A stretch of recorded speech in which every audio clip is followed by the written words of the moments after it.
Welcome to the hottest real estate topics on the planet, keeping you up to date with all the creative ways to buy and sell real estate without bank qualifying, so anyone can build real income starting today. Here is another great show with Dealmaker Bill and Pete the Rookie.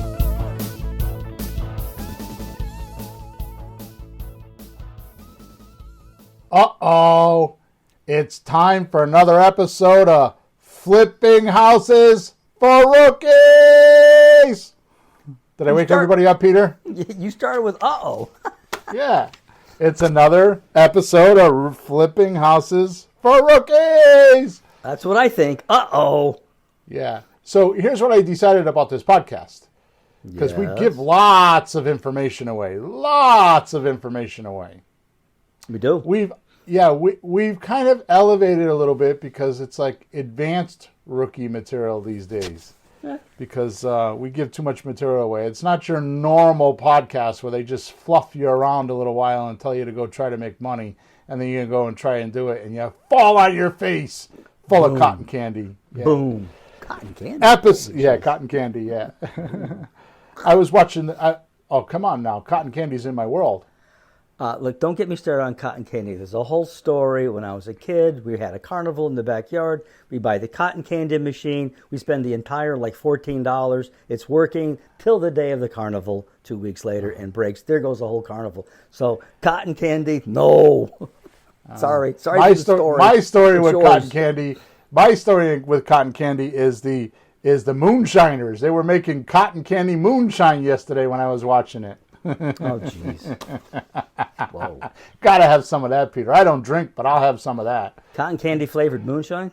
Yes. Ouch. Made in the woods. Illegally. Oof. Episode number 247, Peter. 247.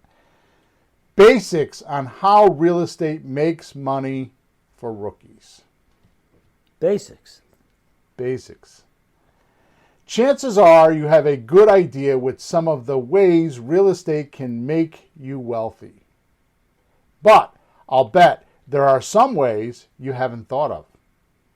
Normally, we talk about buying property, but in fact, what most are really doing is buying with loans.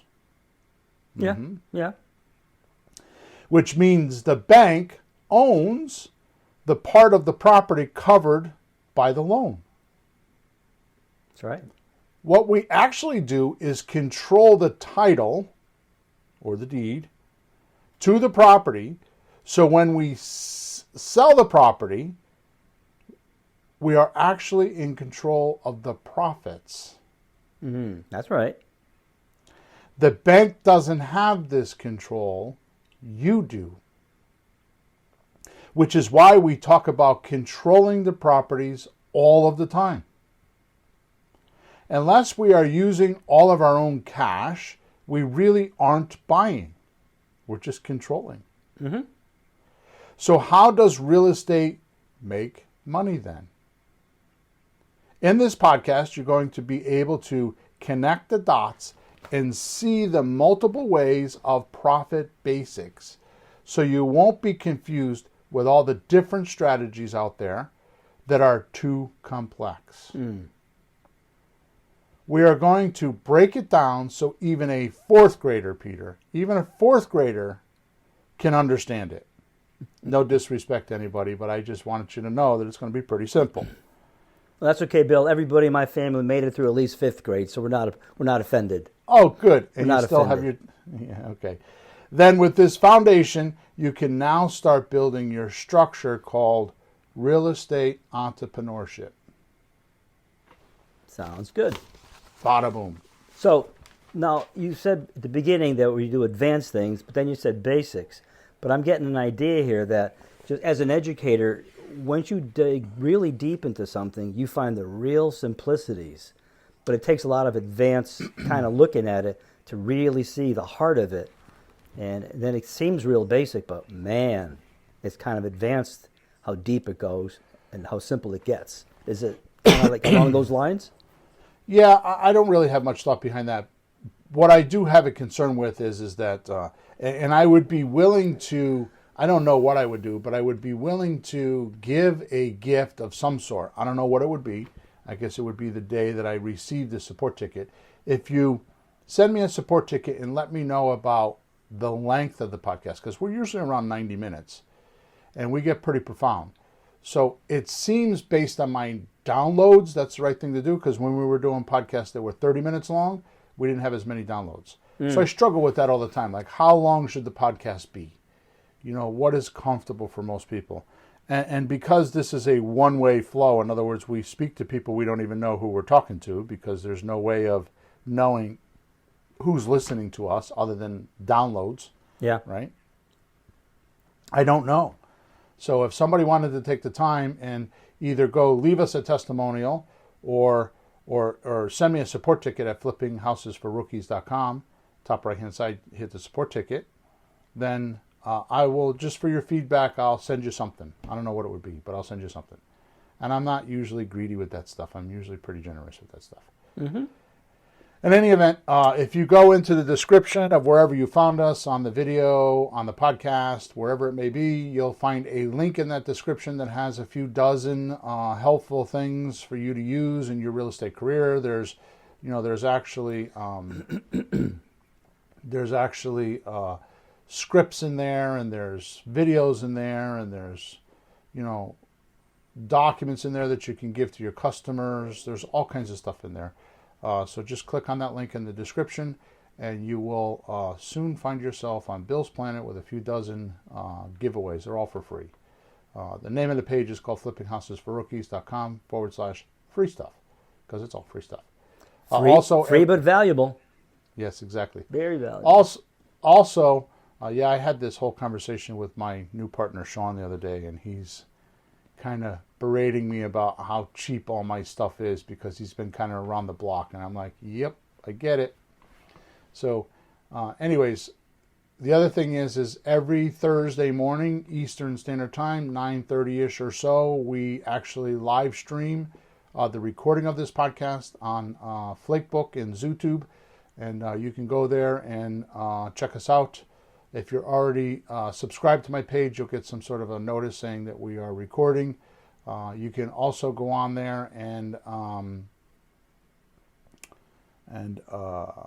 leave comments or ask questions while we're actually recording, because I can see them in front of me. Mm-hmm. Okay, so if you go on Facebook and YouTube, I make fun of them, call them Flakebook and ZooTube, because I got to tell you, we've been advertising on Facebook, and man, I'll tell you, every week my guy gives me some new rule, and we can't do this and we can't do that. They're so flaky. And then ZooTube, there's just so many YouTube's videos on there. It's like a freaking zoo. It's like going to the circus. So that's why I make fun of them. So no disrespect, just my bad humor. All right, Peter. So here we go. Desiree, good morning. She says, she's responding, don't get hooked on downloads. I've listened to all 247 of them and never downloaded one. Oh. Yeah. Okay. So, Desiree, that's not a good thing. We'll talk about that later. All right, so here we go. For today's podcast, Peter, I want to keep it super simple, although it probably may not sound that way because there's a lot to cover, but I want to keep it super simple so we can make a huge impact for our listeners, whether they're novice or pro. Good. Okay. Good. So I have two audiences here, or we have two audiences here. We have the brand new guys because it's called rookies, but yet we have guys that have done deals, and I get a lot of support tickets from those guys about how they forget about the basics, which is why we're doing what we're doing on episode 247. Cool. All right, so let's start off with by breaking down the total subject of real estate investing into two categories that are not new to the industry. So let's just break it down into two categories. Mm-hmm. But instead, today, you're going to get a whole new set of deal goggles to look through once you're finished by looking at these two buckets. Okay, even though they're kind of old and kind of been around and people talk about them, they're not always really understood. Mm-hmm. So here's the two. One is obviously buy and hold, and the other one is fix and flip. Right. You know, those are really the only two strategies that it comes down to in real estate. There's a lot of umbrellas under those, but when you think about it, it's really just those two, right? Buy and hold and fix and flip, right? Yep. All right. So once you simplify your thinking into these two types of buckets, the whole complex field of real estate becomes a whole lot easier. Like what yellow brick road am I going to walk on to find the Oz? You know what I mean? Is it the buy and hold, or is it a fix and flip? And they're completely two different mindsets and strategies. Yeah, but it's good to have just the two choices, because somebody can look at this and think there's many, many, many choices and just feel overwhelmed, confused, just starting to not even thinking about it. But as soon as you say, no, it's like a computer. It's 0 or 1. Right. You know, and if you can keep it to like it's either A or B, this or that, it's not that hard to make decisions and move ahead. Sometimes it might be 3 or 4 decisions you got to make, but at least you start out with 1 or 2. So pick one. So being rude and obnoxious like I really am, the biggest statement I always ring through my head in my life and when I'm advising others is, hey Jefferson, is shit or get off the pot. Right? Like make a decision or stop doing it, right? Yeah. There's only 2 decisions. It's one or the other, right? Yeah, Like yeah. just do it. So which one are you going to do, Yep. right? Yep. So like I said, once you simplify your thinking into these 2 types of buckets, the whole complex field of real estate becomes easier. So let me explain, all right? If you're talking to a seller, because lately, you know, when I mean lately, I mean the last several podcasts in the last several months, I have totally been convinced that the only way, in case you didn't get it, to understand how to do creative real estate investing, which is with pretty houses, okay, because there's not much creativeness with flip, fix, and flip, right? Mm-hmm. The only way to do that is to actually, in the beginning, give yourself a master's degree in how to talk to sellers. And the way you do that is you go out, and we've had a lot of podcasts, and my emails talk about it on my email list. I talk about this all the time, you know, is go out and actually talk to a seller without trying to buy the house, right? Yeah. So I have on my to-do list for about 3 or 4 weeks that keeps getting put off because I have too many other, as I would consider, more important things to do. But I was actually considering creating some sort of a script or some sort of an outline of when you're in the house, not trying to buy it, which I haven't done yet. But really it comes down to this, all right? You ready? Yeah. Here's what I would do is if you just ask the seller this one simple question, which we talk about, but it's in a different light now. Yeah. The question is, what's more important to you, to sell quickly or get your price? I got that one written down on my notes. That was a great question. We've had that around not a long time, but we've had that's a great question. So when we ask this question, we immediately put the seller into one of these 2 buckets, a buy and hold or a fix and flip. Mm-hmm. Okay? When the seller says they want their price, you should flip that switch in your mind and start talking about buy and hold strategy. Mm-hmm. Right? That means you're going to probably pay him full asking price, and you're going to do it on terms. You're going to pay him monthly until they get paid off. Right. Right?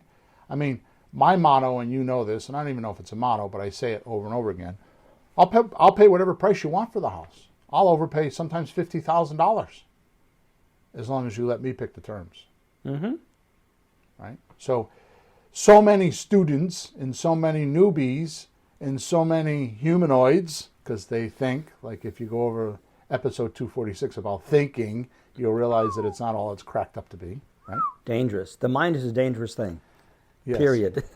And it's the most unknown thing on planet Earth, for sure. We don't understand man ourselves. We don't understand how our own mind works, but yet we go to the moon, right? So, Yeah. so my point is that I lost my train of thought. It was. Well, my point is that as long as I could pick the terms on a deal, then I'm okay. And the reason why is because so many people think that price has everything to do with it. What most people, when I say most, I'm going to guesstimate at 97% of all people that have of people that think about real estate, okay?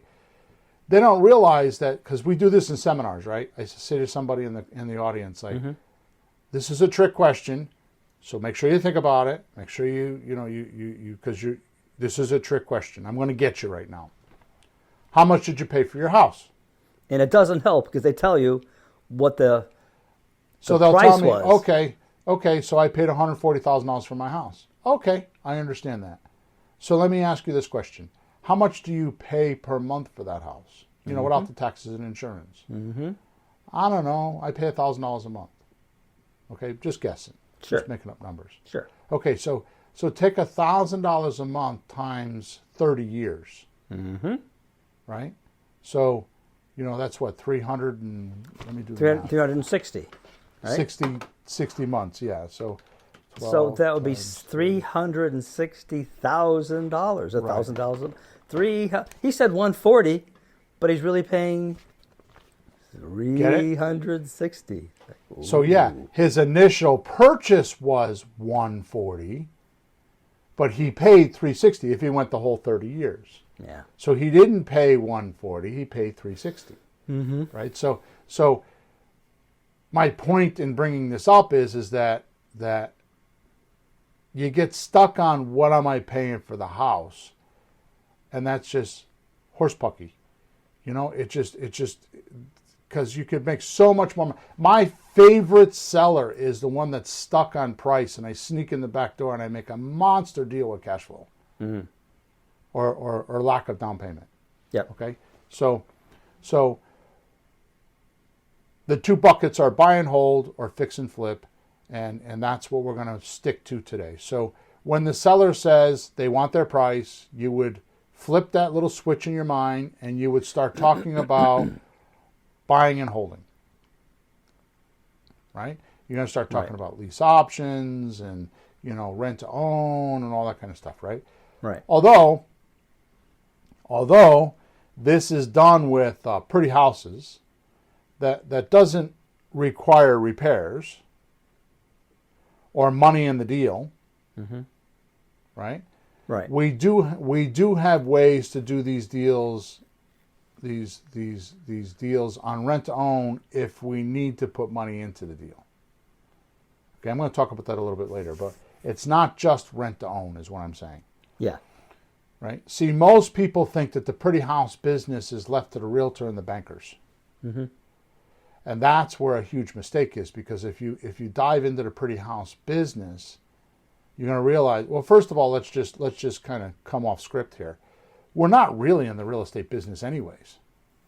As I put in an email a few days ago, we're in the owner signing the docs business, right? Because I've never been to a closing, hundreds and hundreds of closings. I haven't been to them, but I've orchestrated them because I don't go to the closings, right? I've never seen a house, a garage, a shed, an office building, a grocery store there signing the documents. It's always been a human being. Yep. So we're not in the house business or the real estate business per se. We're in the people business, because if we don't satisfy the seller to come to the closing table and get what they want, we haven't done our job. Yep. You're not convincing the house. You're convincing the seller. Right. So I got to sneeze. Hang on. Go right ahead. Woo-hoo. Excuse me. I don't know where that came from. Thank you. All right. So if the seller, when you ask the question, what's more important to you, price or selling quickly, if the seller squawks price, right? I'm sorry, that's not right. If he squawks selling quickly, well, then you start talking about the lowest they could go. Right. And get 30 to 50% discount. Because they're in a hurry for some reason. There's a gun to their head, somehow, some way. Yeah, right? well, we've seen them. And it could be just an emotional gun. It's something that they could, they can create themselves. Yeah. Yeah, it can be a lot of things, and that's, of course, what we're supposed to be trying to find out. Right. Like I just bought a house, and the girl that bought the house, or the girl that was selling me the house when she bought it, which was like a year and a half ago, okay, she used retirement money, like 401k money or something like that, to buy this house. Oh. Right? Now think about what I'm telling you. This is interesting phenomenon. So she bought the house, she did a bunch of renovations, she completely fixed it up, and this was going to be the house of her dreams. Until guess what happened? She did her 2020 taxes and realized she had severe penalties, upwards of $50,000. Because was it supposed to be a short-term loan that she paid back? She took the money out of her IRA. Oh, yeah. Or out of her retirement 401 IRA, whatever it was. She didn't tell me which one it was. Oh, yeah. You can't just do... I'm sorry. Didn't somebody tell her that when she pulled it out? I guess not. Do you see what I'm saying? Yeah, I mean, these you're are supposed to things know that those people things. do. That's a big deal. So I'm like, you can make a payment arrangement, you could do all this, I give her all these alternatives, and she's like, no, I don't want to owe the IRS money. Yeah. Plus she had some other bills that I think she had, renovation bills. She borrowed some money from not so good guys, which happens a lot of times. And So my so relatives? Yeah. Yeah. No, she's Asian, so I think that's worse. They're worse than the Italians. So my point is that it put her under the gun. Yeah. Because she just didn't know. Like I said, you don't know what you don't know. When she was buying this house, she didn't know that. So she had no idea that a year and a half. So if you think about it, she did it in 2000, the beginning of 2020. Mm. You do 220's taxes a year later, and they're due on April 15th. Yep, and she had to sell pretty quick. Right. So that's not put the house on the market. Wait, it takes a while. Right. It takes a couple months to get her done. All right, so I'm off into the weeds again, so let me reel it back in. All right. Hey, Bill. Hey, Bill. Yeah. Did you get a good deal? Yeah. Okay, just checking. Yeah. Now I had it for 3 days. I put it back on the market. It's been on the market for 2 weeks, and I think today I'm going to sign a contract. I've been kind of messing around with it. That's another story. It's amazing what people do. Let's just say that. Mm-hmm. So let's list the common profit centers when we use my 7 conditions, or as we call them, strategies all the time. They're really conditions, Peter. They're not strategies. They're conditions. Conditions? You've never said that before. So how do you mean that? You got to explain now, because all of us are going, wait, what do you mean conditions? That's new. Well, if we do loan to value ratio, right? Yeah. Well, first of all, what is a condition? Everything has a condition, right? Yeah, I mean, like the state that the thing is in. There you go. The state that it's in. That the thing is in. What state is this house in? Does it have loans on it? Is it free and clear? Do they owe money? This lady owes taxes. So the condition it's in, the state. Okay, yeah. All right, that's fine. That's fine. Yeah. So like every human being, every activity you have has a condition. Good or bad. It's either affluence, or it's danger, or it's emergency, or it's normal, whatever it may be. Yeah. Right? It's in a condition. It's either growing or dying, expanding or contracting. I mean, that's just kind of common physics, I guess you can say, right? So everything has a condition. Yeah. All right? So I realized this a week or two ago. It's like it should really be the 7 conditions, not the 7 strategies. So it's like 7 conditions that you base your deal structures on? So when you do loan to value ratio, does it or does it not give you the condition of the deal? Yeah. So they owe 70% loan to value ratio, that's a condition. Oh yeah, by the way, they have to sell quickly. That's a condition. Yeah. It just describes a little better. I think that I'm not sure that I'm communicating that properly to my audience, right? But it's a condition. So every deal has a condition. Mm-hmm. Like, is it a state of emergency? Is it a danger for the seller? Are they in apathy about it? Yeah. You know what I mean? Are they in affluence, and they think that they're just like, right now everybody thinks they're in affluence because the price of the house, everybody thinks that they're such a great real estate investor right now because the appreciation is so high. So anybody that's involved in real estate are like cocky now, right? They're like, So they all think they're in affluence. Yeah, my broker was saying, don't worry, I'll take care of it. I'll get you a good price. I said, I'm not going to mention her name. She's a friend. She's great. But I said, well, it's not too hard right now. Yeah. I mean, didn't mean it derogatory. I saw a news report yesterday in Connecticut, this time of the year, it's the beginning of 2020, real estate's up 19% over last year. Yep. That's absolutely retarded. It's ridiculous. It's just not right. Yipes. But if you own property, sell the damn stuff. Right. Well, sell it if you can reemploy the money. That's the other problem, right? So Yeah. let's list the common profit centers when using my 7 conditions or 7 strategies of deal structuring, and then see how we profit from those. Right.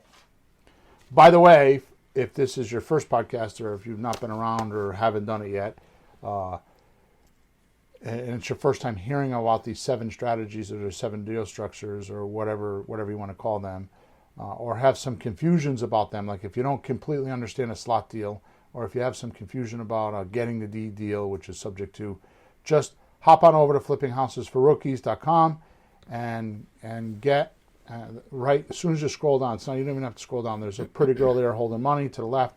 There's a place where you can put your name and your email in there, and I have a whole course in there that you can get for free. We used to sell it for $299. We give it away for free now because it's like the foundation of all my teachings, right, or our teachings. So just go there and get all the details if you're confused. If you have not looked at those videos in the last 30 days, I strongly suggest you go look at them again, because here's what I realize, okay? It's kind of like this, Peter. When you're playing Little League, Yeah. right, and you're out on the baseball field, you have a concept of how the game is supposed to be based on your experience at 10 years old, Yep. right? Now you get into high school, and now you're playing that game a little bit more differently from a high school perspective, a 15-year-old's perspective. Mm-hmm. Now you get into college, and you're starting to look at the pros. You have a different perspective, right? Yeah. Then you get a recruiter in the audience and you start playing for the major leagues. You have a different perspective, right? Now, you're playing baseball the entire time, but your experience and the way you're looking at the game is much different. Do you agree? Sure is. So as you're going through your real estate career, which is why I keep circling back and taking the basic courses, I go back to the seminars that I originally went to, and I read books that are 20, 30 years old and go back to basics. I'm never bored with it because you have a different way to look at it. It's like when I first read the book, it might have been 15 years old and in high school about baseball. Mm-hmm. Now I'm in the pros making pro money, and I have a different way to look at it because I have a different perspective. I'm in a different type of mindset or frame of mind, right? So my point in telling you that is make sure you go back and listen to these videos as you grow, because each time you watch them and each time you see the deal structures, you'll go, aha, I missed that the first time, or I missed that the 10th time, right? Plus the amount of times over the materials just keeps building more and more certainty. So you should just always use those as a core to keep your mind bright, on the deal structuring. That's it. Okay. So let's start with the slot deal, which is a sandwich lease option transfer. Okay. When employing this unique deal strategy, you find a seller willing to let you make monthly payments for a minimum of 2 years before you pay them off, without maintenance or repair obligations to the seller. Mm-hmm. So you're taking the landlord obligations away from him. You're paying his mortgage for at least 2 years, sometimes longer, and you're kind of taking them from the position of being a landlord and managing the property to becoming the banker of the property. So all they do is just, in this case, they don't get money because the money's going to the bank, but somebody else is paying their debt for them, right? Yep. Then you sell to a buyer who can't necessarily get a loan right now, right? This buyer does a rent to own with your seller for a minimum of those 2 years. So he or she can get qualified in those 2 years for a loan and pay the seller off when they do this, right? Right. Your profit, so basically what you're doing is you're going to the seller and saying, I'm gonna pay this much for the house, for a price, then I'm gonna pay this much for payment, and I'm going to do it for this long. And all those promises you made to your seller, you're going to assign those to your buyer, and your buyer is going to perform on those obligations, not you. Yep. Okay, so you're not paying for them. So your profit comes from finding the seller whom is willing to do this. Yeah, right. So the profit comes from finding the seller who is willing to do this, and a buyer willing to take on the repair maintenance obligation while paying the rent and promise to get the loan within the next 2 years. Okay, and honestly, when I say I help the buyers get a loan, it's not that hard. If you just hear their story, common sense will tell you what to do. Like, for example, we use, let me think here.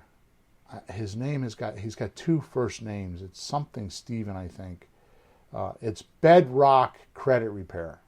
Like the Flintstones, Bedrock Credit Repair. He's in Danbury, Connecticut. Tell him I told you to call. He's amazing. All you do is hook the buyer up with a guy like him, and he does all the work. Yeah. They pay him. He does all the work.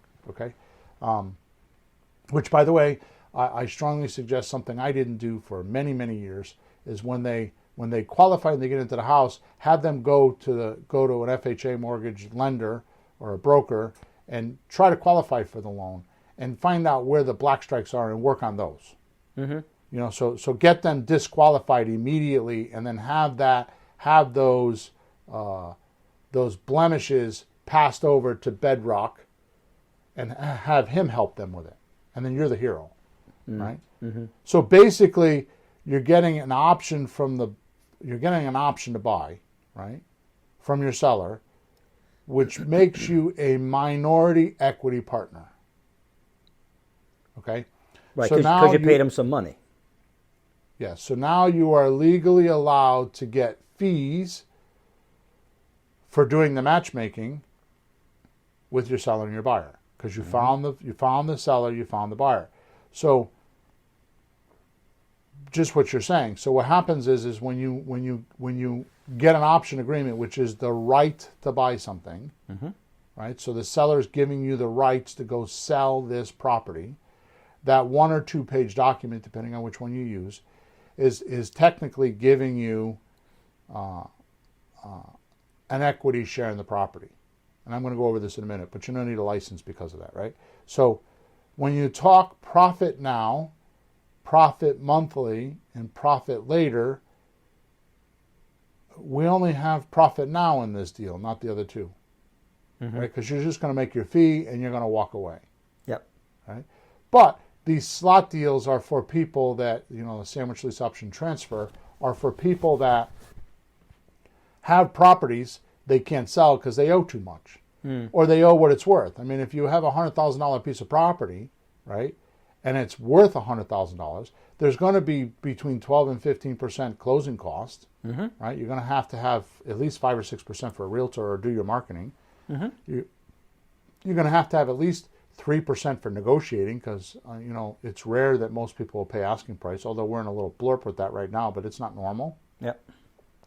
You're going to have 3% for repairs, and even if you think it's a beautiful house and you just spent $43,000 like I did on mine, right? They're still going to come in and find code violations because they were paid $400 from the buyer, and they have to go back and say, aren't you glad that you gave me the $400? Look at all these things I found wrong. And they're going to find code violations because the house was built in 1970 or 1980, and the codes have changed. So he's going to go back. Basically what happens is that 3% spooks your buyer. So now you got to either fix the stuff to get them back in the deal, or you got to bribe them by giving them money in the closing so they stay in the deal. I just signed the paperwork last night on my house that I'm selling for a few thousand to do just that. The electric cable's not good. There's a leak in the foundation. You sign the paper, say, yes, I will, because there's 2 boxes. I'll fix it, or deal's over. Then you get 2 boxes. That's it. Pick one. Okay, I'll fix it. So you got 5 or 6% for either the realtor or paying for marketing, because if you're doing it for sale by owner, you don't pay for the marketing, then you're not gonna get 100 people to look at the ad, 20 or 30 people through the house to get your 5 or 6 offers, right? Then you got 3% in negotiating fee. That's a standard industry. Just have your realtor go on the MLS and just tell you what the average percentage is. Because what they do is they take the asking price and they divide it by what the house is actually sold for, and it averages 3%. Mm-hmm. Then you had the repair costs, which we just talked about, and then you actually had the actual closing costs, which is the attorneys or escrow agents. You have insurance. I'm sorry, not insurance. Tax. Proration.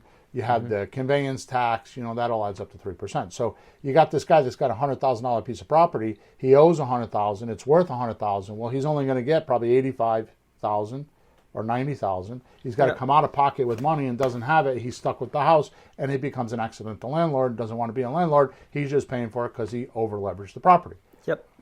This slot deal is perfect for those guys because you could buy that property for $100,000, sell it for $105,000, $110,000, and you get to keep the money over the $100,000 that you ask for. Mm-hmm. And by the way, the buyer actually gives you deposit money. So if you sell for $105,000, they put down $5,000. You keep the $5,000 and you give the loan for $100,000, the balance of $100,000 to your seller. Yep. All that's explained. I just buzzed right through it. All that is explained in flippinghousesforrookies.com. If you go into that course I just spoke about, there's a couple videos in there to explain the entire thing. I do it on a whiteboard, and I go through the math. I show you how to do it. Don't try to get stuck on that right now. Just know it's a profit center that is right now. So you're going to do this within 30 days. You're going to make $3,000, $5,000, $10,000, $15,000, whatever you're going to make, depending on the prices of houses in your area. You're going to make that money within 30 days. So that's a profit center. That's money now. Mm-hmm. Okay. So again, like I said, often these deals make $3,000 to $25,000, depending on where the house prices are in your farm market. Wherever you're working. The higher the prices, the better. Because I get that question a lot. Does this only work on the lower price houses? Mm-hmm. No, the higher the prices, the better. Because the way you make your money on a slot deal, in summary, okay, mm-hmm. is the difference between the deposit money you're collecting from your buyer and paying your seller. Mm. That's how you make your money on a slot deal. Mm-hmm. Is your fee comes from the deposit money. So if you promise to pay, so let me just keep reading, all right? So here we'll find a seller willing to take monthly payments until we can pay them off, and find a buyer willing to assume those sellers' demands. But instead, the deal is a little different. Okay, so I'm going to move on. Mm-hmm. Right, so that was slot deal, so we're going to move on. In the slot deal, we can pay full asking price and have no profits with monthly payments or profit later. Mm. So the money that you're making is just for doing the transaction. Right. With a rent-to-own or a sandwich lease option, which is very similar to the slot deal, because that's a slot. A slot means sandwich lease option. Mm-hmm. Sandwich means you're getting between the buyer and the seller. That's the sandwich part. You're in between the buyer and the seller like a sandwich. Yeah. Right? The difference is we're not going to transfer this deal now. We're going to keep it. So what's the difference between a slot deal and a sandwich lease option, which I get that question a lot. Mm-hmm. Okay. So where you're going to do this rent-own or keep the lease option, we tell the seller we need at least 15% in equity or profit, mm-hmm. and 20 to 25% monthly cash flow. Yeah, from the rent amount. Yeah. Yeah. Which means the difference between what you collect from the buyer and you have to pay the seller each month. Mm-hmm. Okay. So if we revert back to our simple magical formula, profit now, profit monthly, and profit later, we hit all three now. Okay? Right, because there's more money. Well, the situation is different in this house. There is some equity. He's not completely over leveraged. The rental is high enough to leave some money left. There's just more money available, right?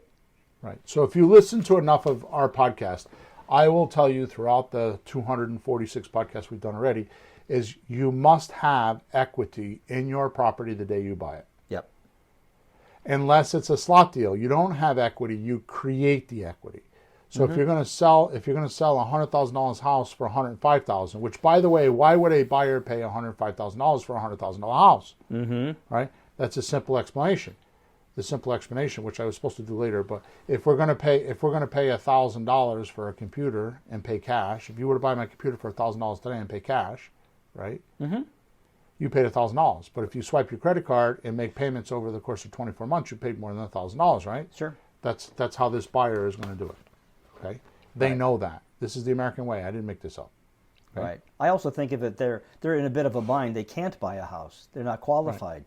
So if they don't do this kind of a rent-to-own deal, they just have to keep renting, not to buy. Right. So they'll be there for a few more years, renting anyway. So it's just an opportunity. You know, you always pay for your problems. You smash a tooth, you pay for it. Sorry. You know, you want a situation, you can't buy the house for a few extra $1,000, you can. It's worth it. You know, if they can't, they don't do it. They just keep renting. But people are in opportunity. People are in situations where they actually have some money, but terrible credit, so the bank won't touch them. But they have some bucks. It happens. Yep. You don't have to have a lot, but they have enough. I'm selling a house right now. Selling a $160,000 house, and somebody wants to put $20,000 down.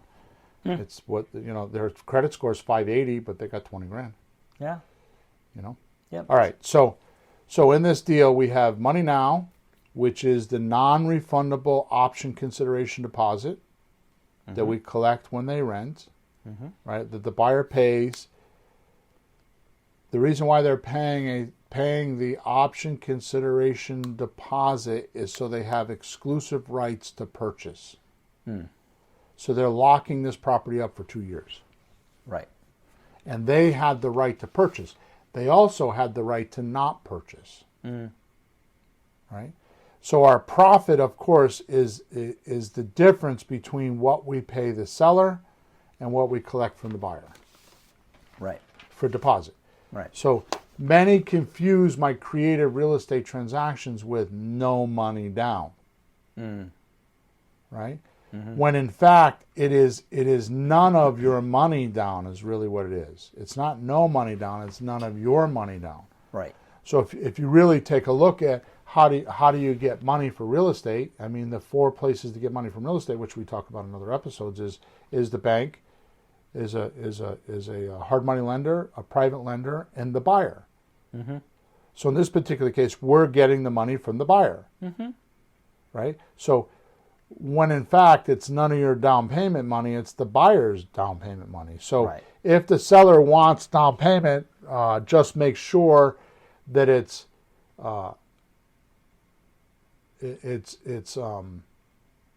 less money. Yeah, it has to be less. Less money than, I don't know what the hell word I wrote down there. Reasonable enough to get it from the buyer, not a refundable deposit. Like, I'll have people tell me they got a $200,000, or $150,000 house, and the guy's asking for $50,000 down. It's like, okay, so, and they're like considering it. It's like, how are you going to get somebody to give you $60,000 down? It's not reasonable. Yeah. Right. That's not what's done in conventional loans. It's much less than that. Right. So what does he want more? Go get go get a realtor and cross your fingers. Good luck. Yeah. So because a realtor can't even do that. So why should we be able to do that, right? No, my house was like 10%, a couple of 20%, but people aren't crazy. Yeah. So, as an example, the seller wants $5,000 down. Just make sure you can get $10,000 from your buyer down, right? Which, by the way, I plan on about 3 to 5% for a down payment from my common buyer. Right. So if I'm selling a $200,000 house, that means the most I'm going to get is $10,000. Right? So it's not hard to know that when you're making an offer to the seller. Just realize if he's asking for $15,000, where's the money coming from? Sure. Right? And it just makes your negotiation that much simpler because you're like, well, where am I going to get the money from? Yeah, you're not buying it.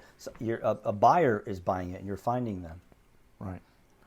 So before you do a deal with a seller, make sure what you promise him or her is less than the 3 to 5% the buyer will pay you. Okay. All right, so to summarize, profit now is from the non-refundable option consideration deposit that we just spoke about. Right? Profit monthly is the difference between your cost each month. Excuse me.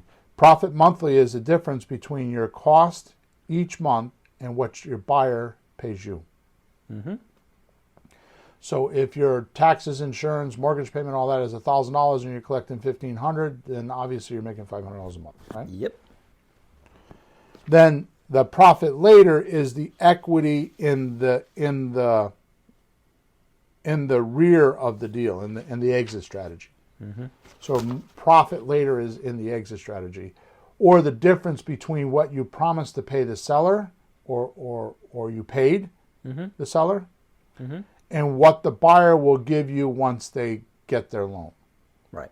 So if the buyer is going to give you $150,000 and you only paid $125,000, obviously $25,000 is the money later, is the equity or the profit, and you get that when you exit the deal. Right. Okay. Now let's move on to ugly houses. Okay. So does all that make sense? That's all buy and hold. Right. One or two things I would mention is this person will have to get a regular conventional loan at some point. So that money he puts down in the beginning is considered his down payment. So the bank sees that he put money down because they always want that. They're not going to loan 100%. So that helps get the loan. I get that question a lot. So it's not part of what I was going to cover today, but let's cover it because it's a very important point. So here's what happens. I buy a house, we'll say for $175,000, or I promise to pay $175,000. Yeah. With monthly payments when I exit. Yeah. I'm going to pay the seller $175,000, right? I go sell that house, we'll say for $200,000. I probably would sell for $210,000 or something like that. But I would pay, let's say I pay $200,000. I'm sorry, I sell for $200,000. Yeah. Right? So I paid how much? $175,000. Right. And I sold for how much? $200,000. And how much is the difference? $25,000. Okay, good. So if I were to take a $10,000 deposit and I sold for $200,000, how much does the buyer owe me? $190,000. Exactly.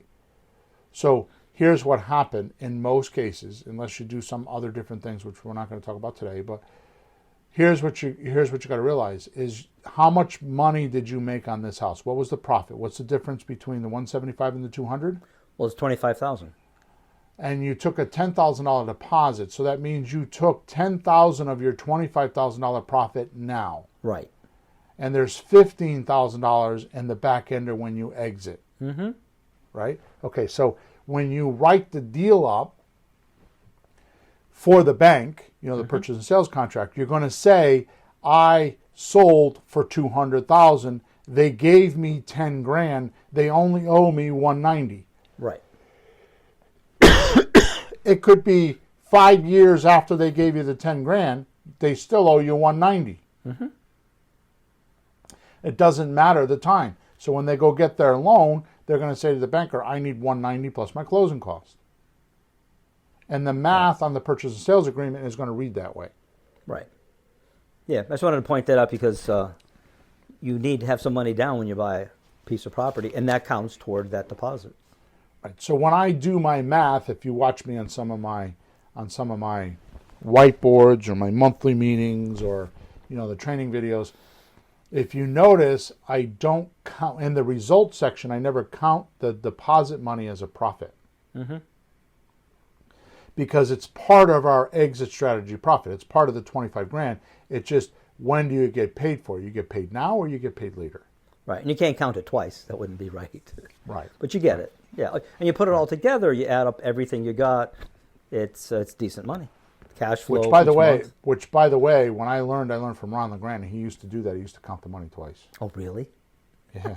I don't know if you realized it, but there was several times I saw him do deal structure, and I'm not trying to knock the guy. I'm just saying that No. I was doing it for a while until I realized, wait a minute, this is simple math. That's not supposed to be that way. You can't count it twice.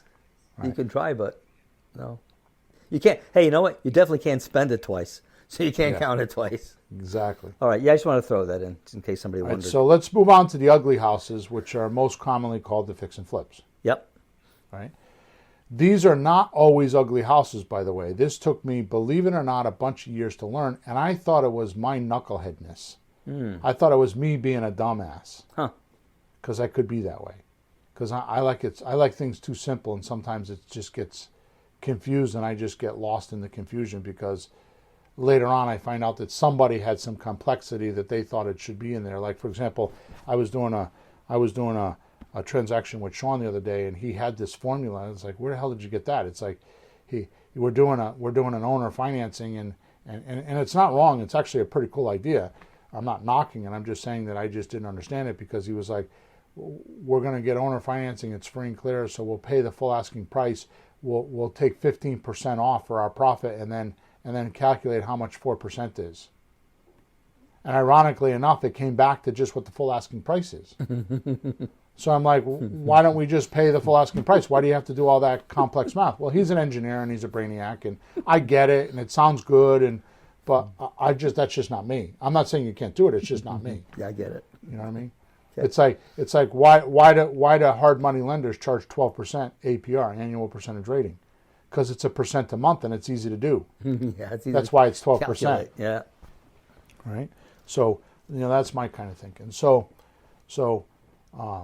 my point is that what I realized many years later is that Ron LeGrand taught me. Now, he's supposedly the one that came up with this formula. I've since found that there were other people he got it from. I think he was the one that made it popular. Okay? Yeah. So it's called the Mayo formula, which is the maximum allowable payment. Okay? And my point is the Mayo formula. Well, let me just do it first, and then I'll come back to what I was talking about. Okay? So the Mayo formula goes like this. So you take the fixed up value, what it looks like if it's not ugly. In other words, the pretty house value. Yeah. We call it after renovated value. That's at the end of the TV show. Yeah. So it's a pretty house, okay? Yeah. Because there's usually more pretty houses sold than there are ugly houses, right? So you take that number, whatever it may be, once it's fixed up and once it's pretty, whether you do it or not, that's the value. Which, by the way, is different than a comparable. Because a comparable, by definition, means what? You're comparing apples to apples. Right. So if you have a kitchen that's 1970s and a 1,300 square foot, 3-bedroom, 2-bathroom house, then your comparable has to be a kitchen from the 70s, 1,300, 2-bedroom, 3-bedroom, 2-bathroom house. And the likelihood of finding that is almost impossible. Yeah. So they're not comparables because your house is in some sort of a distress or some sort of a, repairs, outdated, whatever. Yeah. So what we do is we take the number that's most common, which is the pretty house number, or the already fixed up value, or the after renovated value. They're all the same things, and we multiply that by 70%, and then we minus the repairs and any wholesale fees or any profit we might want to make. Right? Yeah. Because the formula says maximum. Maximum means the most you can pay. So the words are very cleverly, strategically planned. Maximum allowable offer. Right. So it's the maximum offer that you're allowed to use in the transaction without losing money. Because if you overpay the maximum allowable offer, you're dipping into your profits. And you don't even know it. Right. So we take 30% off the top, right off the bat. Right. And I'm also, we could do a whole podcast on this, and I'm just going to blurt this out because this is a common thing that I run into with rookies. I most commonly, without looking at a house, use $25 per square foot. That's if it's a renovation. Renovation means remove and replace. That means if I'm going to remove and replace a kitchen, remove and replace a bathroom, remove and replace a rug or a roof, it's about $25 per square foot on average. It varies all the way from $10 a square foot to $40 a square foot, depending on it. So 25 is the most common one I do because I don't like to do big projects. Yeah. Just because it's a waste of my time, because I can make more money on a pretty house that I don't need to renovate at all. Right? Like the one that we just bought, we paid $200, we're selling for $280, and all I did was put a refrigerator in it. You know, I mean, like, why do I have to do a renovation when I had the house 3 days, put it back on the market, and 2 weeks later I got a contract? Yep. Why would I want to do a renovation and make it pretty when I don't have to? You know, and that's just a matter of deal hunting. Right. Which is why I do a class the first Wednesday of every month called Deal Hunting Monthly Mastery, is to show people how to find those deals. Because that's the business you're in. You're not in the business of negotiating. You're not in the business of renovating. You're not in the business of all that other stuff. You're in the business of finding your seller, finding your buyer, and when need be, finding your money. That's your job. All the rest of it is just traffic to get to the money, or your ego telling you that you want to be a flipper. Look at the house I just flipped, right? And you know that because you've gone through that. You went through that phase where I just want to fix houses up. That's what I want to do. It was your ego. It wasn't you. It was just your ego. And we did them. And now we're on the other side, and you're like, I had enough of those contractors. You know what I mean? Yeah. Well, it's almost fun in the beginning, or it looks fun on TV. And it's the same thing as if we find a house that is just fits that category, we'll still do it. But not for 20 grand.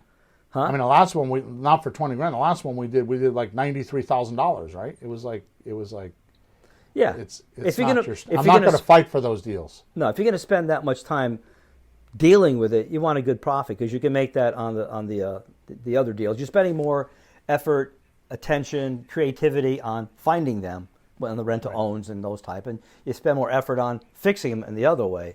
And you know, if you find one, take it if it's okay for your time and the effort you're putting in. Right. But if you don't have money to hire people, do the renovation, don't look there. Look at the things that, I mean, the first one I did was no money down, nothing at all, no renovation. I was able to buy that because I didn't have to spend anything on it. Right. You know, that's because I had no money to start with. Duh. So you got to start where you stand. That's what Napoleon said, you know, so. I'm serious. He was short, but start where you stand and just take a step. So if you don't have, we've had people in the house. Can we come to see how you look at houses? A couple of people from one of our meetups. You go, sure, join us at this house. We're going to walk through, see if we want to buy it. And, oh, I would do this and I would renovate that. Oh, this would be so much fun. And you asked her, like, so do you have money to renovate it? She says, no. Do you have somebody to borrow it from? No. Do you have contractors? No. Well, what do you think you're going to be doing? I don't know. So don't do that. And or more importantly, you tell them that you got a meeting there to talk to the seller, and they're like, "Oh, I can't do it then." I'm like, I don't get it. Like, I mean, anyway. So to make this super simple, Peter, if everything goes smoothly on this Mayo formula, without unseen mistakes or mishaps, which happens on every renovation, which we count about 3% for that in our formula, okay? The 30% you subtracted from the original formula included about an 18% profit. Right. So it could be as low as 12 to 15% if you're new and making mistakes, or it could be as high as 20 or 22% if you're clever. Right, and that's not just for mistakes. There's holding costs, electricity and gas and taxes and stuff. Right. But you know, in the months that you have to hold, so that helps with the costs. Those are mistakes. What the holding costs? The holding costs are mistakes. Oh, why do you call them mistakes? Because I mean, you know they're coming. Right. So what? How is that? So like the house I just talked about, I had it for 3 days. I put it back on the market. So that's the right way to do it. It's like in apartments. It's called the turn rate. Right. Yeah. Then we had the house in Plainville that I had contractors in there, and I had a year's worth of holding costs. It was a mistake. Yeah. So you know, if you plan on 90 days worth of holding costs, then it's okay. But if you go over that, it's a mistake because you're doing something wrong. Definitely. Right? And you were saying before that you apply the 70%, 30%, you know, off the top, even on relatively pretty houses if they don't need renovation, because it's still part of the expense. Right. So that's what my point is. So in summary here, so what happens is the 30% sucks up. It's supposed to, which is probably not correct these days. And I haven't changed the formula because nobody else is changing the formula. Right. But that 30% is difficult to absorb your cost of money too. Yeah. Because like we pay 9%, right? Yep. Between 7 and 9%. Lately it's just 9% because the market's so hot, and who wants to take less than 9 or 10%, right? Yeah. The money guys. Yeah. So if you calculate in your 9% plus your holding costs like you were talking about, plus your miscellaneous, right? It gets close. Yeah. That's all I'm saying. Yeah. Okay. So the rest. So basically, what I'm telling you is it's about 18% profit on an average. The rest of it gets sucked up in the transaction, and you will be amazed at how things get sucked up in the transaction. No one plans on anything getting sucked up in life, your own bills. Yeah. No one ever plans on that, but you should.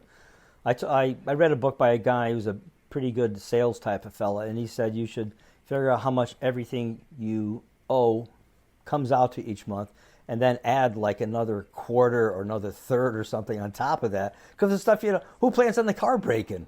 Hey, don't forget, the car's going to break. We don't plan on disasters, but it's life. Things happen. So you have to plan on a buffer. Yep. All right, so here's what I keep alluding to. What took me so long to understand is that the Mayo formula is not really the Mayo formula used to buy ugly houses. It's actually the cash formula. Mm. So if you have a pretty house that doesn't need repairs, which by the way, every house needs $5,000 worth of repairs. I don't care what kind of house it is. Yep. You can always spend $3,000 to $5,000. Okay. Mm-hmm. So what I do is I take the after renovated value or the fixed up value, the comps of those, and I multiply it by 70%. And even if it doesn't need repairs, I still pull back $5,000. That's the cash offer. Yeah. Right. So if you have a $200,000 house, right, your cash number is 140, which is 70% of 200 is 140 minus the $5,000. It's 135.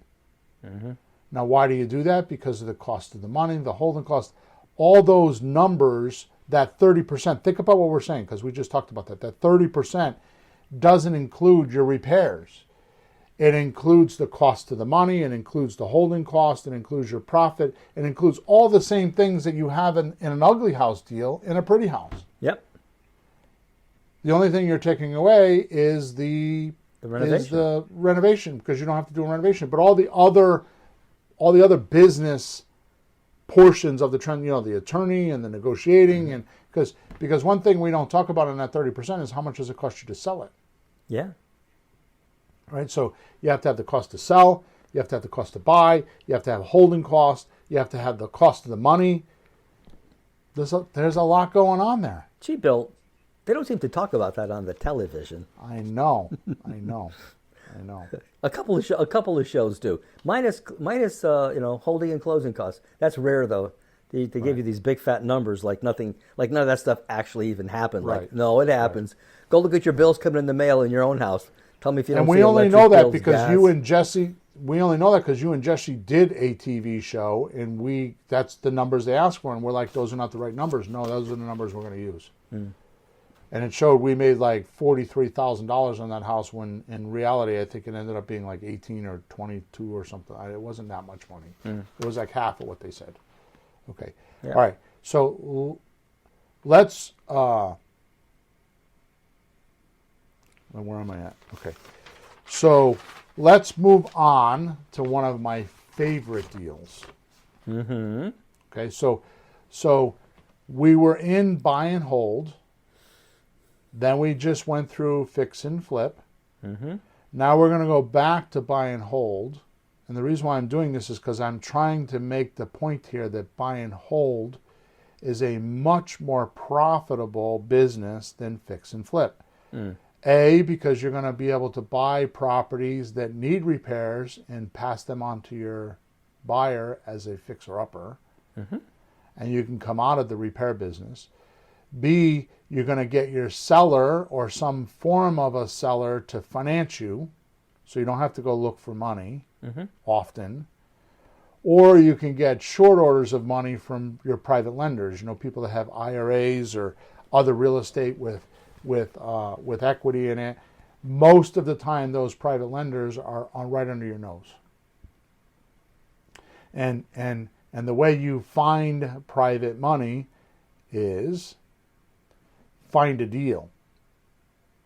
So what happens is the biggest mistake people make is that they think the way to find real estate is to go find the money and then buy the deal. Mm-hmm. No, what you do is you find the deal first, and the deal will find the money. It's backwards, right? So, so that this kind of puts into the shoe of this strategy. So the most popular strategy I like using is owner financing. Mm-hmm. And I have to tell you that if you listen to our podcast, there's different variations of owner financing. But the concept is usually, just an easy concept is that the owner owns the property free and clear. Mm. In other words, they don't have a mortgage. They're asking $300. They're going to get $300. They don't owe anything on the house other than the taxes. Right. Right. So they own the $300 is all profit or all equity. Mm-hmm. Right. So my most popular strategy is paying higher than the asking price, than asking for a monthly payment of principal only. Mm. Now I want to disclose before I go through this deal that this deal is not one that I do like 3 a month. Mm-hmm. You know, if I'm lucky, I do 3 a year. Mm-hmm. Because this strategy is the hardest strategy, because think about it. The person that has a free and clear house most likely, in most cases, have been paying the mortgage for 30 years, 20 or 30 years. This is their savings account. This is like their Christmas fund, like in the old days, they would put money away every month, all year long, so they would have Christmas money in December. They would go December 1st or December 5th or 10th or whenever, suck the money out of there and go buy their gifts. That's right. So this is much like the Christmas fund, right? So they paid the mortgage off for 20 or 30 years, so they have a lot of blood, sweat, and tears in this puppy. Mm-hmm. And they're not just going to hand this house over to you. You know, they're not going to have you control their destiny or lose control of their money. Yeah. They don't want to lose control of their money. They just want the cash. For whatever reason, they decided, I'm going to pay off my grandson's college degree, or my daughter's car loan, or I want my kids are getting married, I want to buy them a house, or I got to pay off a wedding, or, you know, whatever, you know, or I just simply don't want to live in the northern states anymore and I want to cash out and I want to go to Florida, and they want to be in the same position where they don't have a mortgage payment. Mm-hmm. Right? So they want to take the cash, they want to do what we call substitution of collateral. They want to take their collateral here, their house that's worth $300,000 here, and they want to substitute it with a house that's in Florida, and still have the same financial situation where they pay cash for the house and have no mortgage payment, but they're in warmer weather. Right. Right? Yep. So those deals are not easily done. They are done, and they are the biggest deals we do when we do them, and I'm going to explain that to you right now. Okay. So this means that there's the big thing, the big magic of these deals is you overpay for the property, right? Mm-hmm. And you don't pay interest. This means there's no interest for me, and the reason why I pay the higher price is because I'm substituting it. So watch the math. So let's just do it. Let's get out of theory on this. And so I pay $260,000 for a $225,000 house. Well, that sounds like a mistake already, huh? That's what I was saying earlier, is we get hung up on these numbers and think, oh my God. Well, one of the things that I learned working with you was that you do the entire math on the entire deal and see where the whole thing lands, and don't worry about like, oh, I wouldn't pay more than this, I wouldn't pay more than that, I wouldn't do that. Forget all the stuff you wouldn't do. Look at the entire thing and look how it winds up, and then tell me if you like it or not. Because we're not paying a 30-year mortgage on it, right, like you talked about before. Right. We call those whole numbers. Like, for example, suppose I want to buy a car, and I got a $200 a month payment, we'll say. Mm-hmm. I don't look at a $200 a month payment. I look at, well, you know, I made, you know, whatever, $50,000 this year, or $100,000, or whatever the number is, and I look at it, okay, so can I afford to pay $2,400 a year off of my salary? Mm-hmm. So if you take your salary and it's $50,000, and you take off $2,500 and $10,000, and you look at the whole numbers, all of a sudden you're like, maybe I shouldn't do that. Right? And what most people don't calculate, and my wife is she needs to be in a straitjacket on this point. Because when she does her financial plan, she puts in there Christmas gifts and birthday gifts, and she'll put like this ridiculous number of like 10 grand a year. Like, no, I mean, she's got a point, because you do buy Christmas gifts and birthday gifts, and, especially if you got a good sized family, you're doing that, right? Yep. But you want to make sure you put your car insurance in there. And what happens is it really evens out your life, because then you realize how you do it. And then what you do is what I do in financial planning is I go back 13 weeks and I look at what I've spent in my checkbook for the last 13 weeks, and there's my financial plan. Yep. Because those are my habits. Yep. Right? And then I take a look, I start doing the math that way. So what you're saying is I use whole numbers. Yeah. I use annual numbers. So in a deal, I use the whole deal. I go out 5 years and I look at it. So in this particular case, I pay $260 for a $225,000 house, and I promise to pay the seller $1,000 per month, principal only payments. Okay, now this is kind of a made up deal here, because I just did it while I was writing. Okay, just to make the math simple. So I give him $1,000 a month payment. That means principal only payments means every time I pay a payment, I'm taking $1,000 worth of debt and turning it into $1,000 worth of profit. Yeah. Because I'm turning it into equity. So every time I make $1,000 payment, I'm taking it from a debt and turning it into equity. Yeah. So if I owe $260 and I pay the first month, that means that now I owe $259. I pay another month, I owe $258, right? All right, and compare that to a mortgage where if you pay $1,000, what comes off as principal? $48? Like I said earlier, I asked the question, if you're paying $140,000, how much are you really paying? It's really $360. It's usually 2.5 to 3 times what you pay when you add the interest.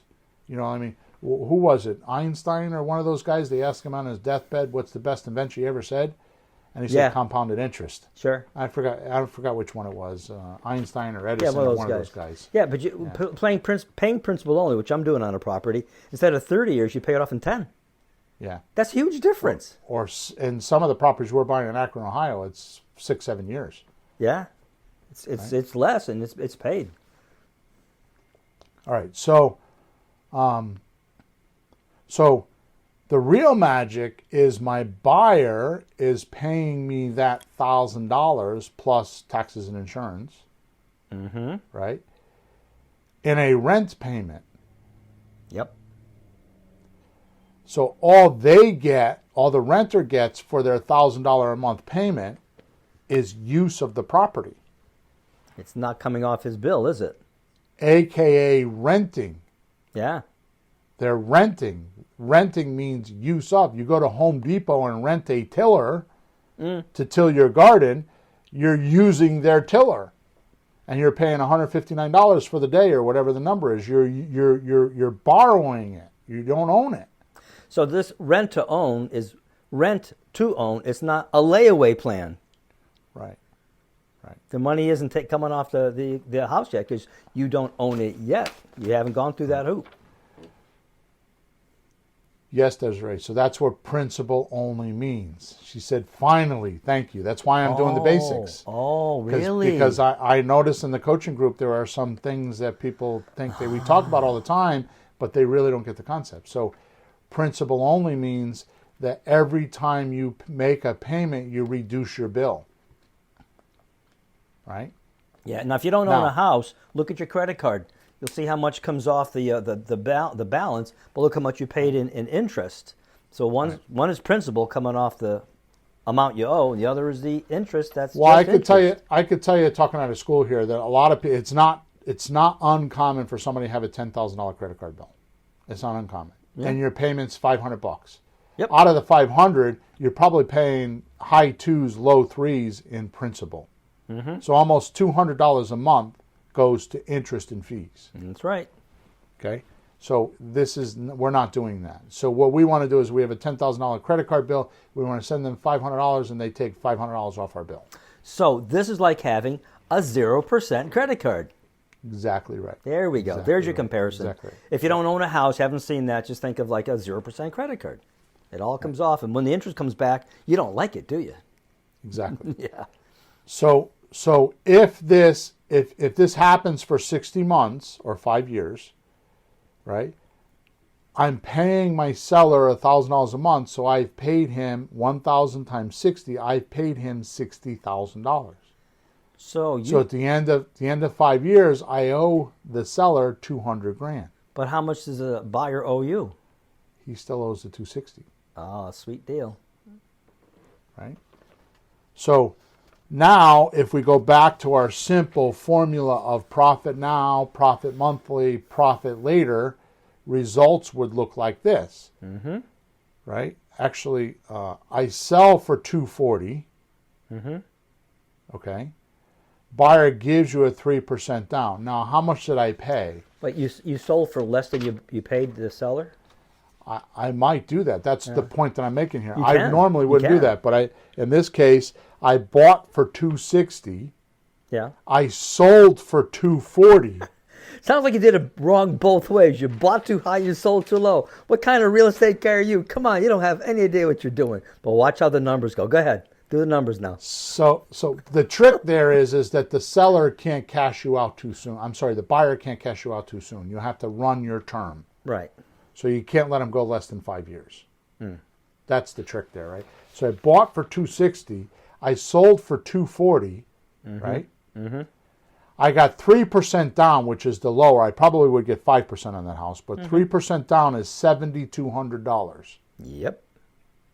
Okay? Which means he or she owes me $232,800. Yeah. So once they give me the $7,200 down payment money, right? He owes $232,800. Sure. In 5 years, you only owe $200. That's right. So the profit later, doing it backwards, is $32,800. Right. Plus the 72 you got in the beginning, which you already have. Now, hang on. So the monthly profit would be about $300 per month. Mm-hmm. Okay, if we do it right. Mm-hmm. So 300 times 60 months is 18 grand. 18 grand. Right? So now we have the $7,200 a month, the $7,200 deposit profit. Mm-hmm. $300 a month for a total of $18,000. Mm-hmm. Then we have equity of $32,800 Wow. for a grand total of $58,000. Doesn't that sound like more than you make in a renovation? Jeff, But here's the thing. What? Here's the thing. I want you to realize that I twisted these numbers around. Because, I didn't do the math the other way, but suppose I kept everything the same. Instead of selling for $240,000, I paid $260,000. That $58,000 would now be $78,000. Yeah. Right? Yeah. But I bought for $260,000, sold for $240,000. Yeah. Even you're making it look bad, but it still turns out good when you do all the math, all the numbers, play the whole thing out, and make it go 5 years, not 1 year. That's why time is important on these. So you could set it and forget it. Yeah. So make sure you have the time to get all the payments in and get the payments, the equity down, or the amount you owe the seller is down, and you still get the money from the buyer, and it works out. Okay, so watch this. Mm-hmm. For a grand total of $58,000, overpaying for a $225,000 house. By the way, if you did the math, okay, and this is a bullshit number, I'm going to tell you that right now, the return is 26%. Isn't it a lot more than that? Yeah, it's infinity if you don't put any money into the deal. But I'm just saying if you take 58,000 and divide it into 225, it's a 26% return. It's really infinity because you didn't put any money into the deal or very little money into the deal. Yeah. Right? Now, again, these are not deals you're going to find every single day. Okay? But you only need one a year. Do that for 5 years. Mm-hmm. Do that for 10 years. Mm-hmm. How's that for retirement? Yeah. I've got one that I bought 4 years ago. It's $400 a month principal payment. $4,800 a year. Yeah, I paid $50,000. It was worth $60 at the time, so I had $10,000 equity going in. I don't know how you say that because I remember the number being 70 or 72. I don't know Well, why you keep coming up with 60. well, it's as a comp it was, but this particular unit, because it was a little bit outdated, I think just to be fair, it was more like 60. But it doesn't matter because I didn't sell it at the time. Now it's 85. Right. So if I wanted to, I could And sell how much it. do you owe? I owe like 30 on it right now. Yeah. So I have like $50,000 profit in it, and I've made $200 a month that have funded all my little expenses every month, all my letters and stamps and stuff. Just funded all that if I wanted. One deal. Yeah. And I learned a trick from Bill that I could pay the note off at a discount if I want to give the seller a chunk of cash, 8, 10, 15, 12 grand, pay them off. And don't even know that anymore. And if I sold it, I'd have 60 or 70. Anyways, so yeah, you find one here, one there. Just keep going. Yeah, Get it, you get it. Here's the thing, Peter. Taking this a little bit further than we should, and then we're going to end off, right? Mm-hmm. So you pay that off. So you're selling a piece of property right now. Like we just sold a multifamily, and we got dough in there, right, which we haven't touched. Yep. So watch how you leverage your money now. Mm-hmm. Watch this. Mm-hmm. So you owe him how much money? 30. Okay, so you call him up and say, "Would you take?" Mm-hmm. I don't know, 8,000, 10,000, 15,000, whatever it is. Mm-hmm. Suppose you'd settle on 20,000, which would be a high number. You settle on 20,000 because a bird in the hand is better than two in the bush. Yeah, we're both old. We could croak. Take your money while we're going. Now you own that condo free and clear that comps for 85,000. Yep. What you do is you go to the bank and get a credit line for 60 or 70,000. Mm-hmm. You don't even need to use it because a credit line, you pay 2% on the money that's out, not on the credit line, but the money that you've used. Yeah, like a credit card, only what you use. Yeah. So now you take that $40,000, $50,000, $60,000, whatever you get for a credit line, and you go buy another property with it. Mm. And the other property pays for that credit line. Now you become your own hard money lender. So how many of these deals do you have to do before you start playing this chess game with the equity? Yeah. Your own And money, not borrowing. You keep leveraging the equity. Right. Save the 9, 10, 15, 12%. Yeah. Right. So So those are all basic profit centers. Motto of my story, folks, start earlier. So those are all basic profit centers.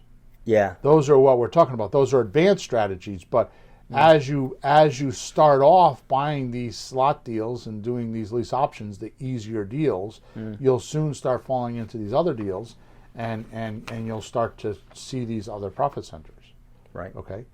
So the last thing I would like to cover is why, which I already covered. Why would a buyer pay $240,000 for a $225,000 house, or $260,000 for a $200,000? And I talked about this earlier. Mm-hmm. Like I said, if you paid me $1,000 a month, $1,000 for my cash for my computer, and it's worth $1,500, then you got a deal. You got equity. Yep. Right.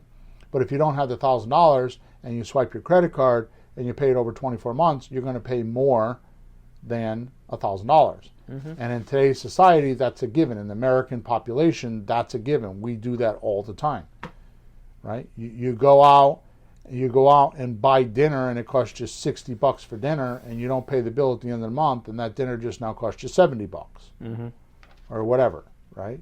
So it's just what we do. But if you paid it off by the end of the month, then you would pay what it's worth, which most people don't. Yeah, you got a funny story though. I think this happened to you once or twice. I've heard you say this. I didn't catch it, but you said like some people come to you and say, "Oh, I wouldn't pay over that much. Why would I pay more? Like I'll pay the $225. I'm not paying $240." And you go, "Okay, that's fine. Can you go get a mortgage?" Yeah. No. Right. So he's not in the position. He's just in a situation. Oh, I see what you're saying. So you're talking about the buyer comes to me. Yeah, it's not happened a lot to me, but they'll say to me, "Well, I want to negotiate the price. I don't want to pay $240. Okay, how much you want to pay? Oh, I want to pay $225. All right, good. So we can close in 30 days, right?" And he's like, "No, I can't get a loan." "Oh, then it's $240. Yeah. Because I got to wait 2 years. Yeah. And I have the risk of you not paying. I have all this, all this stuff. Right? Yeah. So he has to Which, pay by the his way, way out. I want to back way up something I forgot to say earlier, and then we're going to end off.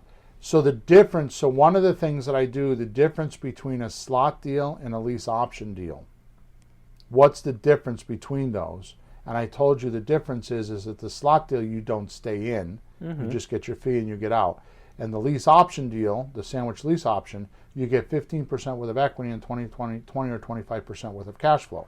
When you're talking to your seller, you say to them, because what they're going to say is they don't want to manage the property because you're going to give them the tenant's buyer. And they're going to have to collect and they're going to have to do the management skills. Right. Right? So what you say to them is, well, I don't want to manage it. Okay, in that case, I need 15% worth of equity and 20 or 25% worth of cash flow. And it's just that simple. And they'll say, okay, and then they'll either give it to you or say, no, I'm not interested. Yeah. Right? So if you're going to manage the property and you're going to put it under your wing, you need to have the 15%. You don't need to. It's just a rule of thumb. But it works perfectly with the seller when you say that to them. Right, and they don't even have to have the money coming out of the profit of the property itself. If they really wanted to get rid of it, they could put money out of their own pocket because people will do that if it's that much aggravation. Instead of losing $2,000 a month, maybe they have to, do the deal Lose and 300. a few hundred. Yeah. So the money doesn't have to be visible on the deal. You just tell them that. They go, well, I'll have to pay it myself. Say, okay, it's your call. Well, one or the other. You can't have both. Right. So I had a seller the one time in Southington, Connecticut, that was working for Pratt & Whitney or one of those places, and he had a job, and I'm going to guess his salary was probably $150,000 a year, and his wife was from Canada, and he got an opportunity to go make like $250 or $275 a year in Toronto, and he had to be there in 3 weeks. Yeah, bye-bye. Right? So I ended up paying, I think, $300 or $400 less a month. Yeah. He was less than what he was paying. So he was kicking in $300 or $400 a month. He's making an extra $100,000 or $125,000 a year in Canada, and he's bringing his wife to her native town where she can have help with the kids, with her family, because they had small kids. It was a win-win all the way around. So was it worth it for him to pay the $400 a month? Absolutely. Yeah. And 18 months later, I sold the house, and we made, I don't know, I think $18,000. I forgot what the number was. All right, so in final, Peter, let's get out of here because it's time. In final, what I've just showed you today is that there's only 2 ways to make money or profits in real estate. Okay, I'm going to say this and then I'm going to back up and change my tune because there's actually 4 ways. But then we only talk about 2 ways to make money in real estate. Yeah. One is to buy low, sell high, which is equity. So you're in the equity business. That's like the ugly houses. Yeah. Right.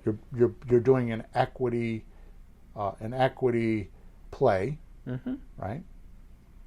Or there's cash flow, which is the buy and hold. So the fix and flips are equity plays. I'll give you 90 when you're asking 150, right? And you're going to make your profit in the equity play. Which, by the way, what happens when you're doing fix and flip is you're adding to the equity by bringing value to the property. Right.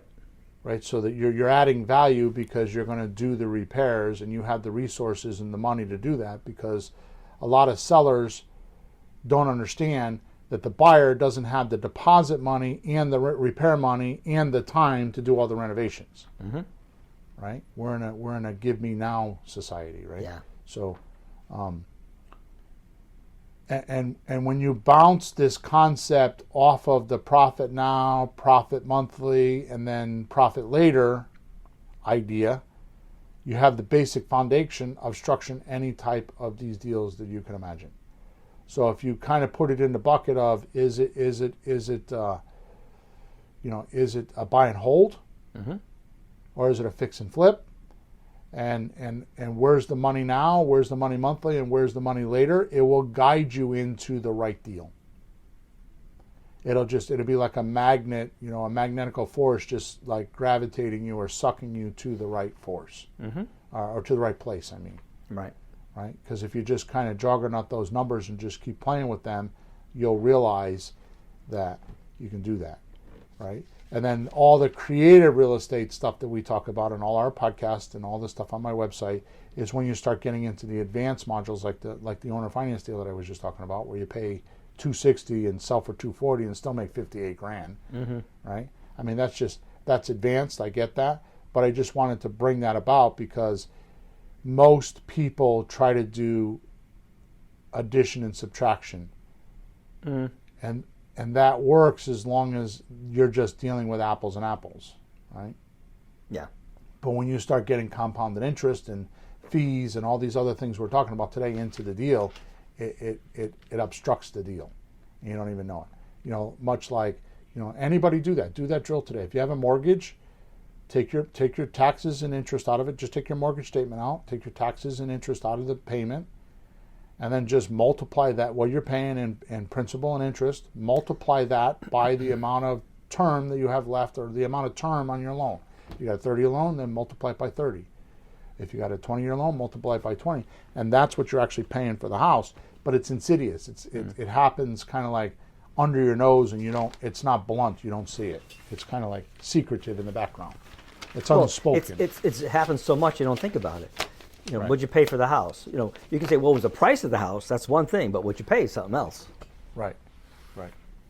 So hopefully that kind of cleared things up on some basic profits. I know I kind of got off into the weeds a little bit there, but if you just keep it simple, is it buy and hold or fix and flip? What we talk about the most is the buy and hold. Mm-hmm. And the reason why is because the fix and flip, by the way, is money now. That's it. Right. There's not money monthly. There's not money later. Well, there is money monthly and there is money later. It costs you money. Yeah, it's going out. Ain't coming in. It's not coming in. It's going out. It's also more like a job. The buy and hold is more like a business.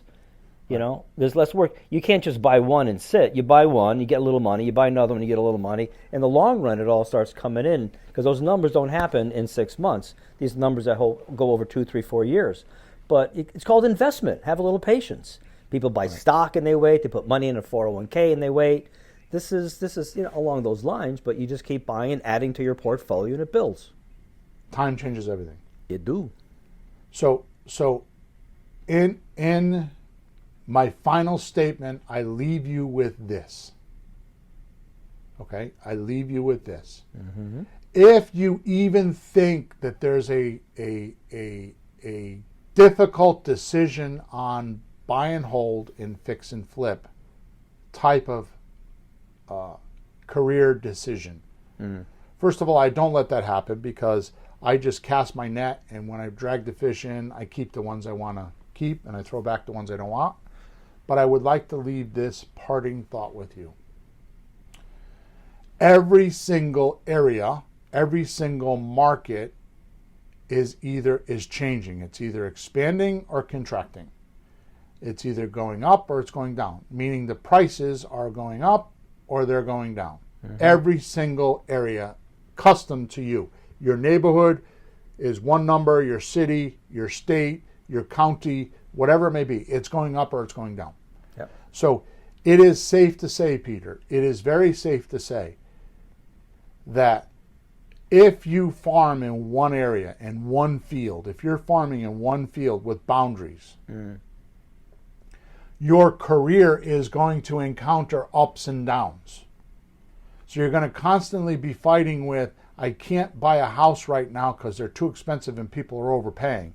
But if I did buy one, I would sell it really quick. Mm. And then go to the other side of it is I can buy all these houses, they're really cheap and people are throwing them at me, but I can't sell them. Mm. So you're constantly at one extreme or the other. Okay, which is why I have the 7 strategies, because depending on which environment you're in is which strategy you use. Mm-hmm. Right? You just kind of change your strategies. Here's my parting thought. With today's technology, which is what we are doing, I go to other counties and other cities. Like I'm in Connecticut and we're doing Akron, Ohio. Mm. And that's because with Zoom and with DocuSign and notary publics that will notarize things online, we do everything on the computer. I used to go out and look at properties, and now I sit in front of my computer all day long. Mm. Which is not fun either, because until the warm weather comes, I can't smoke a cigar. Oh. Right? I'd rather be out looking at houses smoking cigars. You poor man. Right? So what I say to you is that the ugly house business keeps you, it's like an anchor on your ankle. Mm-hmm.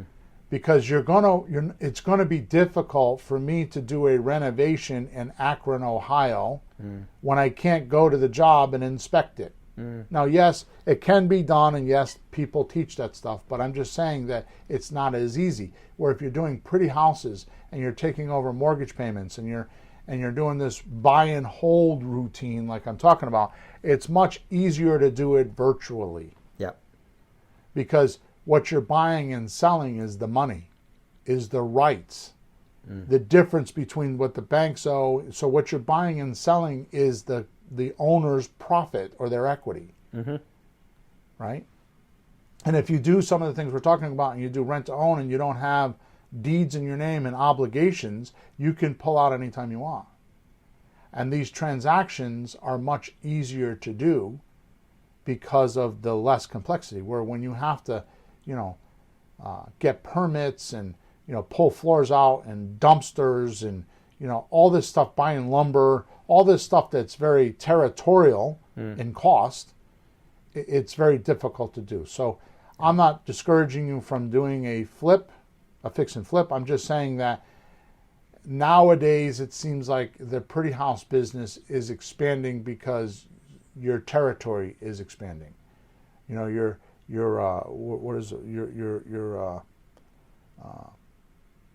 I don't know how to, your boundary lines are wider. You know what I mean? Because you could, Sean and I were talking about this the other day, and he really is coming along. It's like, so we go into Akron, Ohio, and we burn through the list, and we do whatever. Okay, then next thing you know, we buy a list in Cincinnati, which is 20 minutes, a half an hour away, right? So we go through all that. So we go in there and buy a bunch of houses, and we feel like it's starting to creep down a little bit. Like, in other words, we're not getting the same results. Oh. Okay, so, like a year from now, 2 years from now, whenever, right? Yeah. Okay, so now we do more research and we find out, Bangor, Maine, I'm just making up a thing, is really hot right now. So we keep the maintenance and the control and everything in Ohio, and we go to Bangor, Maine, and we do the same thing all over again. Right. We use the same formula. So you never run into these peaks and valleys in your backyard because the price is either going up or going down. So what you do is you ride the emerging market waves. Right. And I just leave that with you today as a final thought. Okay? So don't forget, wherever you're listening to us or watching us, in the description there is a link there that will get you a few dozen free goodies. Go check it out. We definitely record on Thursday mornings, 9:30 or so Eastern Standard Time. You can find us on Flakebook or ZooTube, and you could put in comments if you have any comments you would like to make.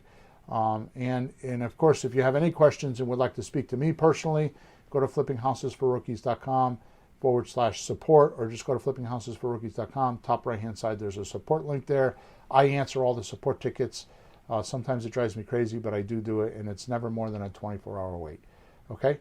So go in there and ask any questions, especially with some of the deal structuring I was talking about today. If you have any questions, I can guide you with it. Okay? With that said, have a great week. Over and out. Thanks for being here. Thanks for tuning in to the hottest real estate topics on the planet with Bill and Pete. If you want to continue learning how to buy and sell real estate without money or credit, head over to flippinghouses.club for some cutting-edge real estate wealth tools. Or contact us at info@flippinghouses.club.